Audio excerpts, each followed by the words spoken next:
Ubusin lang natin yung $20 guys.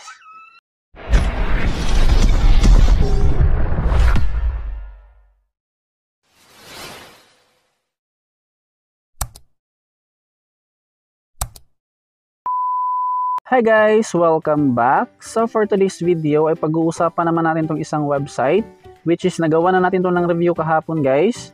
So for now, gagawan nga po natin siya ng live withdrawal. Ayan, dito nga po sa ating earnings, meron tayong balance na $20. Libre lang yan guys na kinita natin sa kanilang website.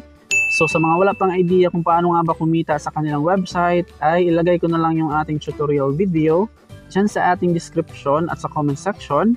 Panoorin nyo yun guys para meron nga po kayong idea kung paano nga ba mag-register, paano mag-claim yung free robot. Since meron silang pa-free dito guys which is good for 7 days. And then pagkatapos ng 7 days yung profit natin ay pwede nga po natin siyang ma-cash out via GCash or USDT. I-cash out natin yung ating $20. Back home, dito pala natin makikita yung withdrawal na icon. Ayan siya, withdrawal. And then, ito nga po yung kanilang mga options, USDT TRC20, USDT ERC20, and GCash. So, dito sa GCash, medyo matagal daw i-process, lalo na pag merong maintenance sa GCash, since hindi pa masyadong naayos yung kanilang GCash. So, yung pinakamadali daw dito, mga minutes lang, ay ito nga pong USDT, either TRC20 or ERC20. So, yung minimum dito sa USDT para makapag-cash out ay dapat guys, meron tayong balance na $11 since meron siyang bawas na $1. Tapos dito naman sa GCash, dapat meron kang balance na $3. So, para makapag-bind ng payment method, tap natin tong plus sign. Tapos, pipiliin lang natin tong TRC20. Next. And then, dito natin ilagay yung ating wallet address. Binance yung aking gamitin dito guys sa pag-cash out. Wallet. Kahit anong wallet guys, basta merong USDT, pwede naman siya. Basta TRC20 yung network. Ayan, tap natin tong spot. Tapos click deposit. And search natin dito yung USDT. Ayan, tap. So ito nga po yung ating i-click.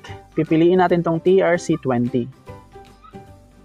Tapos, ito yung ating wallet address. Copy to clipboard. And then, balik sa kanilang website. Dito natin siya i-paste. Tapos, click confirm. Ayan, na-bind na natin yung ating TRC20 na wallet address. Back. Dito natin ilagay yung ating amount. Ubusin lang natin yung $20 guys. 20.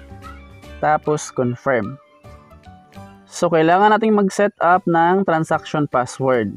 Click setting. Or continue. Ayan, pag-click natin ng continue guys, automatic na naka-pending review. So hindi nga po tayo nakapag-set up ng transaction password. Wait na lang natin siya if ever mag-success ba yung ating withdrawal. Naka-pending review pa siya. And then, nag-cash out tayo dyan guys ng 8:46 AM, October 12, 2023. Ayan, i-update ko na lang kayo guys pag ma-receive yan sa ating GCash. I mean sa ating Binance Wallet. A few minutes later. So yun na nga guys, minuto lang na-process na agad yung ating cash out dito sa ating asset. Tapos withdrawal records. Ayan, finish na yung ating $20. And then, ito na yung ating na-receive sa ating Binance, 19 USDT, since meron nga po siyang bawas na 1 USDT. Ayan, sobrang bilis lang nila mag-process ng payout, guys. And then, take note na libre lang yan na kinita natin dito sa kanilang website, since hindi nga po tayo nag-invest. Ayan, as you can see dito sa ating robot. Bali, ito nga po yung kanilang pa-free na robot, guys, sa mga bagong users. Tapos, mag-invite ka lang dito to earn more cash. Since yung ating mga na-invite kapag nakapag-activate ng free robot, mayroon din tayong share na commission.